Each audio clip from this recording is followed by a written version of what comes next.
Chapter 21. William opened his eyes and found himself lying in the medical bed. He turned to his right and saw John sleeping there. He stood up from his bed in his institution outfit and turned to Dr. Young. Dr. Young and two more doctors frantically moved around the room as they waved the smoke from their faces, and then soon settled down as they saw William. Dr. Young took a step closer to William to see his face more clearly. He looked different. It looked as if he had aged a few years. His eyes were different. One was charcoal grey and the other was bright blue. There were two identical scars burned on the side of his head now from the machine overloading. The scar seemed to look like some sort of symbol. It looked like two check marks flip-flopped and facing in opposing directions, kind of like a yin-yang. It was the same scar John had on his left eye. It was indeed the scar.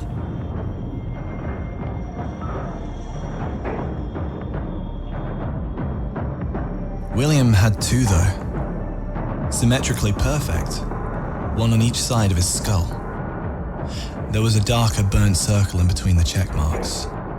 The scar, altogether, somewhat resembled a spiral galaxy.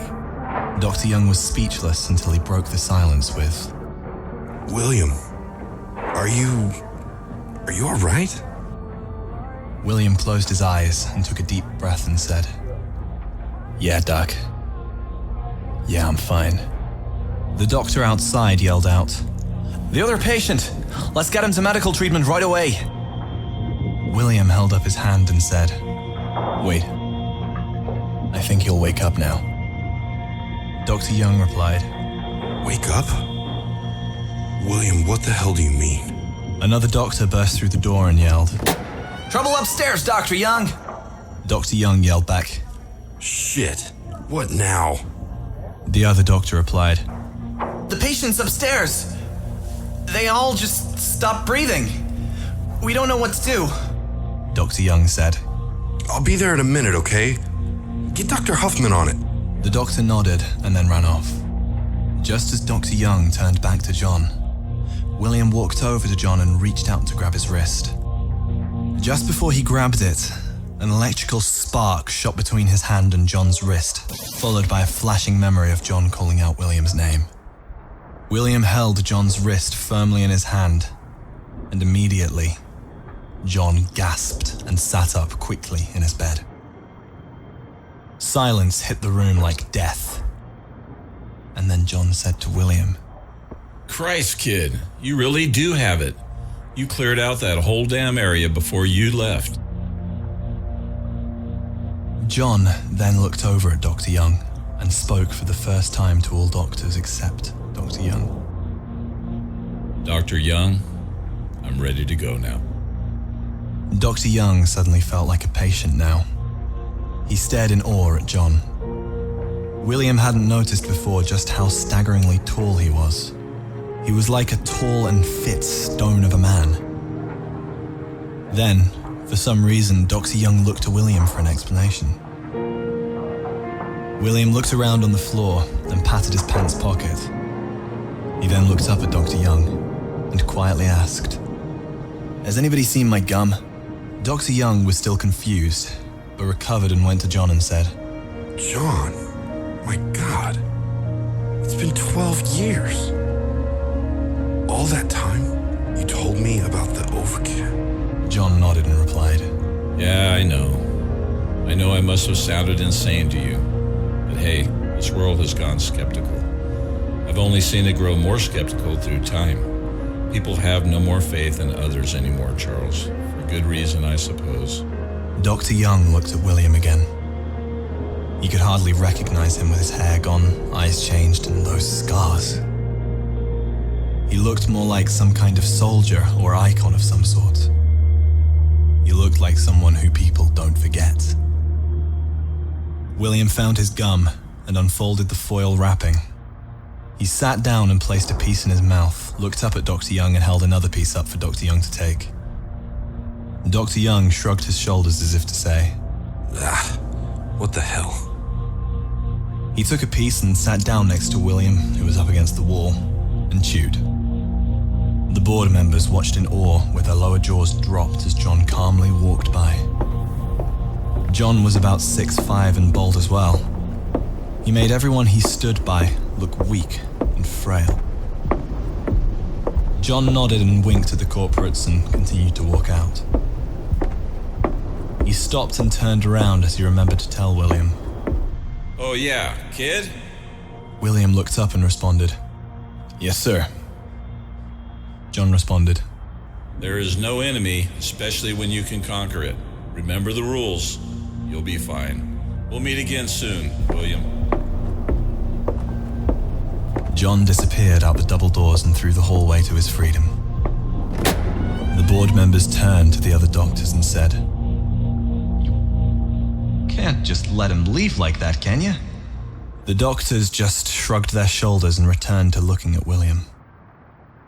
He got up quick to ask John one more thing.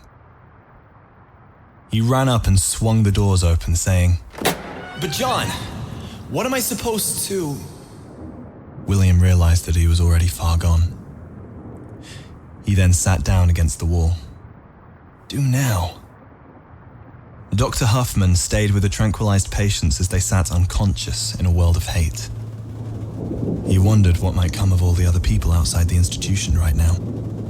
Dr. Young had grown used to being at home with his family and hearing the few riots breaking out and sirens going off as more and more police had taken away more patients to get medical attention and be suppressed by medication for the time being.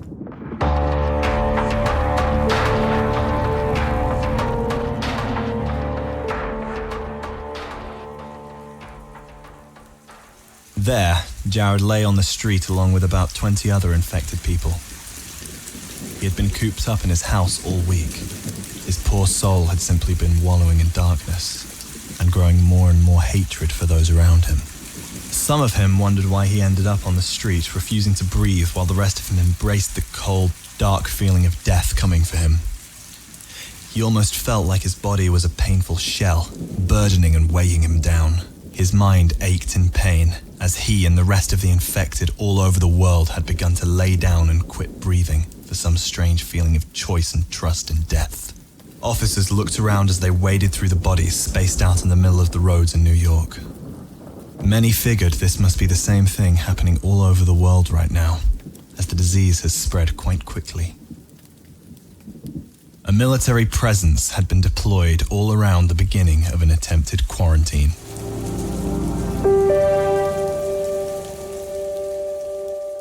William felt like his dad just left him. John was the only person who would ever be able to tell William what the hell was going on, but William knew. He knew he'd have to figure it all out on his own. He almost felt pitiful for the things he worried about before in life. High school, social status, girls, people making him angry. William was distant from emotion now. He also noticed, the more he learned, the less he knew.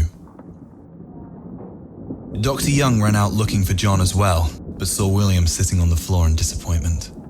Dr. Young sat down next to William and said, What's wrong, William? You sad that he's gone? William didn't answer. Instead, just nodded slowly. Dr. Young then asked, Yeah, me too, kiddo. I've had a lot of questions for that man. What are you thinking there, guy? Well, I was just thinking about how the more I understand and think I'm realizing something new. Some older person always knows that this is old hat in life. Dr. Young laughed and said, Yeah, William, get used to that. It doesn't ever stop. Don't worry, though. Someday you'll just be plain old satisfied and tired. William thought for a second and said, It feels like everything is over. Like there's nothing else to do. No goal. Dr. Young said, Hey, now. That's not the attitude you had when you told me you were all excited about just getting out of here and living life. Yeah, I know. I do still want that, but... William looked up to Dr. Young's eyes. Dr. Young felt almost like William wasn't even human when he saw those almost synthetic eyes. William then finished saying, "I mean, this ability. What now? Should I go?" Oh, quit that, William. You know exactly what you need to do. Go, William. William felt an undeniable passion spark as soon as he was reminded of freedom. Humanity was all he had left now. He knew now what he had to do. The board member's voice came out from behind William and said, Nonsense, boy. You've got a lot to learn. We've got a lot to learn. Dr. Young, would you come here for a second? William already knew what was going on, but didn't bother to fight it. He still had thinking to do anyway. Dr. Young stood up and went in the other room. William just got up and walked to his room to lie down. Ruggs and little Mike walked by and saw William as he was, and paused. William? My, what happened to your head? William touched his head, felt the scar, and said, "Oh, nothing. I just need to go lay down," Ruggs said as William walked away. Yeah, are you alright though? William continued to his room and said without looking back, "Yeah, Ruggs, I'm fine." Ruggs and little Mike just watched William walk away. Dr. Young said to the board member, No, I won't have him be poked and prodded. Besides his unique ability, William is just a healthy young man. He needs to go do what healthy young men should do and get out of here. He doesn't belong here. Dr. Huffman thought for a while and nodded until the board member said, That's nonsense. We all just witnessed an amazing capability. Do you realize how many patients we will have cured in here if we keep that boy around? Hell, make him part of the team. In case you hadn't noticed, Doctor, the damn world is in turmoil. The military is now aware. We need to take action. Are you not here at VMI to save lives, Doctor? Are you not? Dr. Young paused with conflict and reminded himself that William had maybe done enough.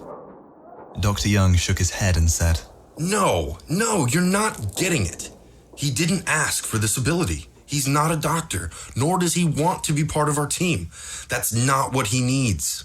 William lay down in his bed to think for a while. He started thinking about his newfound ability. It wasn't as exciting as he thought it would be. Even though he felt like this was the first time a man could have done what he just did to John, he was still skeptical. Almost didn't believe it. William thought in his head, Am I to save people? Like some kind of hero? John said that others could learn it. Does this mean I should try to teach it? Or would they learn it on their own, like I accidentally did? John acted like something was going to happen. Something inevitable. I'm not getting anywhere with this. William stopped and tried his hardest to collect his thoughts, but his mind seemed to be flooded with what common folk would call bullshit. William then thought about when he first came to the institution again. He remembered who he was and how he thought. That's it! William felt an epiphany hit him hard. Before I came here, I whined like an ass about everything. I thought I didn't care, but I do. That's why it bothered me. When I stopped giving a shit about everyone else's negativity, I realized what I want for myself. I just needed to grow up and learn how to learn, to listen to others instead of ranting about my problems, to observe. I want to find someone to love and hold on to them no matter what. I want to see life through the descendant of my eyes. This place made me respect life, freedom, and everything that every human has, most importantly, free will. William was ready to go now. He wanted to pack his bags. He didn't care if he had to break out. William was leaving. He got up and proceeded to tell Dr. Young that he has now stopped falling from the never-ending hole of question that he was heading down. William was ready to go home. He jumped out of his bed and headed to the door. Then, he saw the corporate walking with 4 guards towards him. William froze. He had forgotten about this little dilemma. The board member called out, "Ah, William, there you are. Come here, I have something that I would like to talk to you about." William responded, "I'm sorry, sir, but I'm ready to get out of here now." The board member made a bitter face and replied, "Oh, but come on, William. Do you even realize what the institution could find by having you on board with us? Do you realize what's happening outside?" William thought. On board? What the hell? They want me to work for them? Man, I need to get out of here quick before they lock me in here for good. Whatever's happening out there, I can face on my own now. I don't need them. William then tactically said, You know, that is a good offer.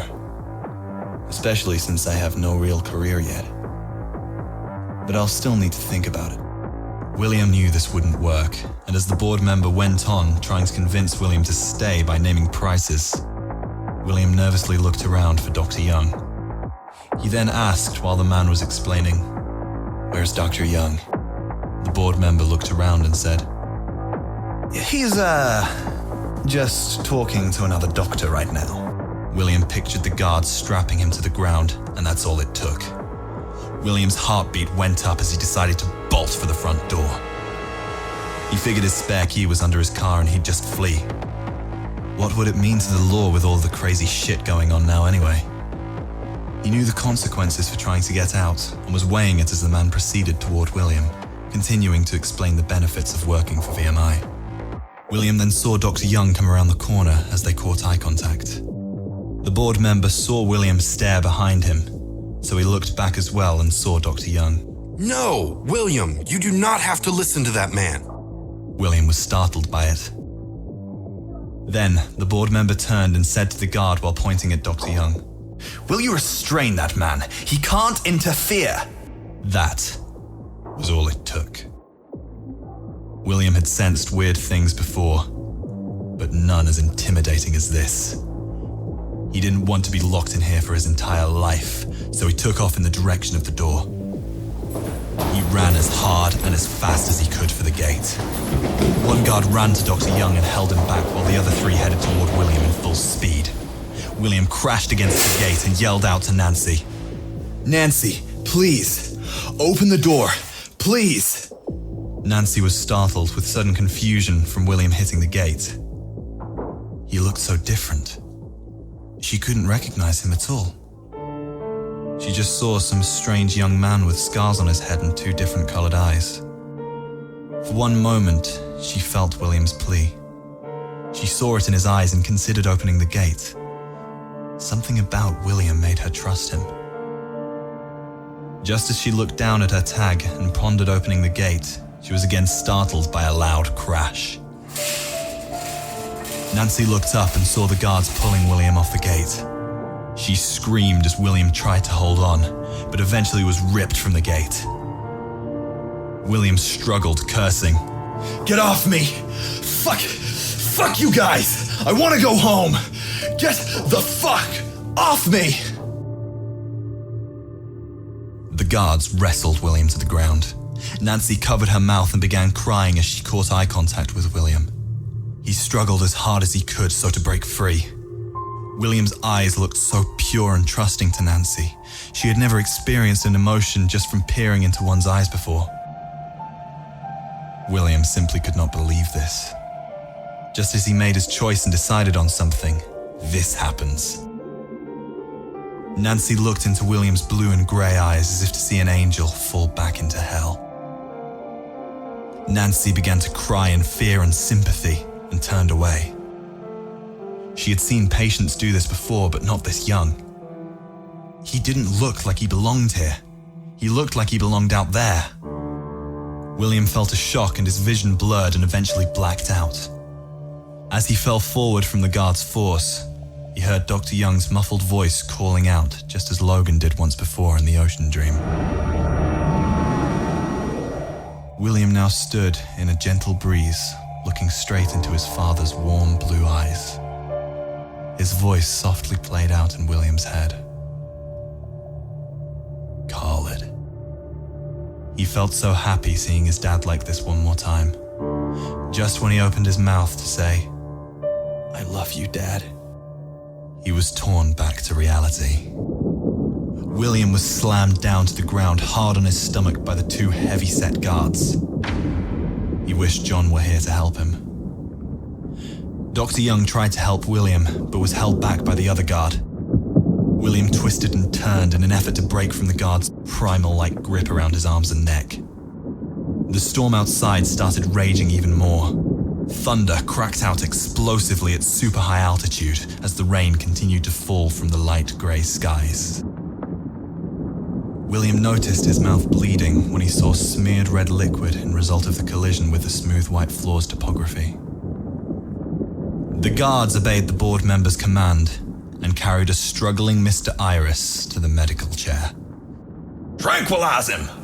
Yelled out the guard to Dr. Huffman. Dr. Young yelled out as Huffman approached William with his blood-hungry needle. Frank! Don't you help that man, Frank! Don't you aid to this bullshit!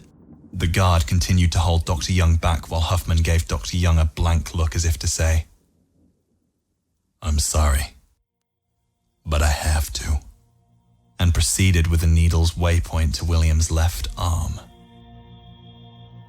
William screamed as it got closer and closer. Suddenly, William felt an old feeling come back and remembered once more. "Call it, William." William felt the buzzing sound erupt from deep within.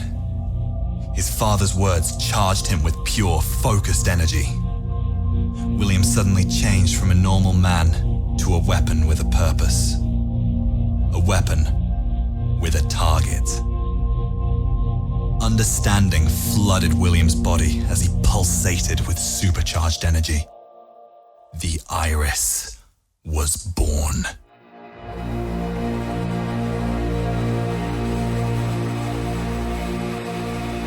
The room became brighter and brighter for all to see.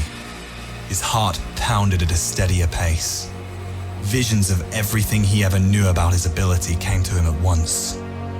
Time slowed for William due to his senses and reflexes sharpening, just as a blade running across a stone at the speed of a blink. A rumble came from deep in everyone's minds as the needle began to touch William's arm. William concentrated his mind on the needle and thought maybe, just maybe, the understanding would work here in this world. After all, John said it was possible to William before. William knew that there was no better time than now. His heart slowed as he realized he had to put himself half unconscious to fully merge his true mind. The sound finally muffled like a dream, yet the reality of the institution surrounded him still. William's left eye began to glow blue, while the grey one dimmed. A transfer of energy commenced within his body. His head started to tingle as emergence appeared. His sight quickly doubled and then came to one final vision. Sound popped to clarity as the skin around the area with the invading needle rippled. It seemed as if there was a layer of force between William's arm and its opponent. Thunder struck loud as William looked directly at Dr. Huffman attempting to push the needle in. Dr. Huffman boomed away from William.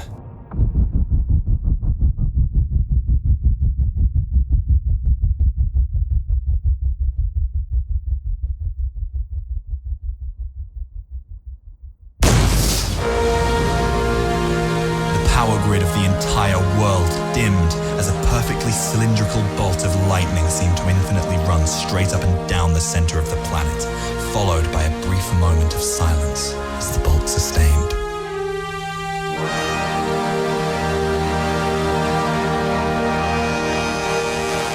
Then, boom. Every single living being's vision flickered in that moment to a void and quickly back to life. People who were sleeping woke up. People who were awake witnessed and felt it even more intensely. The power grid went back to normal, but William knew that the world did not, even though it looked the same. Everyone lay on the floor from the phenomena, and William quickly got to his feet, running to Dr. Young. Come on, Doc. Let's get out of here. They ran through the hallways until they shut themselves in an office, and William said, Quickly, come over here and get down while we still have time. Dr. Young said, What in the name of my fucking Christ just happened? William panted a little, and then the buzzing faded out. Things were calm again. I think something bad. But I'm not really sure what the hell is going on either. Dr. Young then said, William, I saw it. The area around your skin. Hoffman couldn't get the tranquilizer through. How? William stopped Dr. Young from the plethora of questions he knew were awaiting him. Then William said, Here, we need to try something. Come over here. They went over to the other side of the office, and William sat on the chair and looked at a paperclip that rested on a computer. Although William did not yet know it, the world as he and all others knew did indeed change. Newscasters frantically ran about the streets, catching videos of things people could only imagine. Infested bodies that lay lifeless in the streets in every country on the planet. Then people were struck in horror as every infested body convulsed in unison. Limbs were flailing as the festering bodies began to screech out into terrified, non-infected minds. The sky itself manifested solid beings from within the dark black clouds that began to reach over the planet. On the second floor of the institution, the guards all stood ready as every patient's body flopped to the tile floor. The patient's eyes eroded away, leaving empty sockets. Two jagged spikes that looked close to rusted black sets of rebar emerged from the bleeding red dots on each of the infected foreheads. The screams became so immense that one guard had fallen back onto the floor and covered his ears in horror. The skin on the infectious heads turned paler until eventually dropping to a darker blue. The neck tore open from claws ripping out as the overcast head slammed its way out of its host's body. The guards completely froze in fear from these horrendous creatures that came from the patients' bodies. Headless shells lay all over the place as the heads disconnected, revealing the entire overcast body attached to its true form. For 20 minutes, the entire world experienced almost every fear that a human could conceive. In a loud sound all at once, each fear burst into millions of overcast. With only a few seconds of the overcast being stunned from the feeling of this new world, an attack had soon started. Confused people all over the world ran from the hell they were in to defend their very lives. Soon, every military in the world was notified of this catastrophic behavior and ready to fight.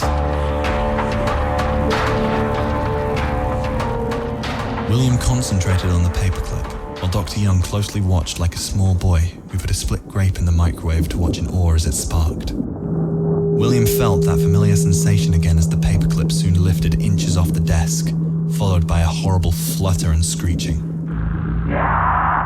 This horrible screech was all too familiar to William. He quickly dropped the paperclip and looked up at the ceiling, listening for another confirmation of what he hoped it not to mean. Dr. Young flinched at the sound and said, What in God's name was that? William silently shushed Dr. Young and listened again.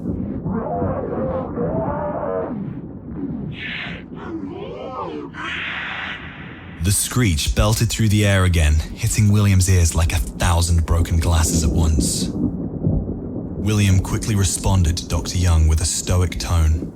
Let's get out of here. Dr. Young tried to ask more, but William wouldn't allow it. He grabbed Dr. Young's arm and took him to the elevator. The walls shook and lights flickered. William and Dr. Young waited frantically as the elevator slowly went down, accompanied by relaxing jazz music. William spoke out. Shit. No way did I just cause this. This can't be happening. The lights flickered once more as the storm was at full bore outside the institution now. William looked at Dr. Young and said, "Listen, there's these things, they come from us, in our minds. They feed off life, and somehow, some way. Look, all I know is that the bastards can die. And now they're here, they have to abide by our rules." Dr. Young said, What rules, William? "Physics. Shoot them, cut them, and just kill them." Shit, I can't believe this. The fight for balance has started. John was telling it exactly like it was. William almost wasn't even surprised. Not even when he found out he could lift objects with his mind. He felt like he had already been through so much that the power didn't fascinate him the way it did before. He knew it was his only edge, though, and that he had to use it against the Overcast. The world had now changed on this day, November the 11th, 2011.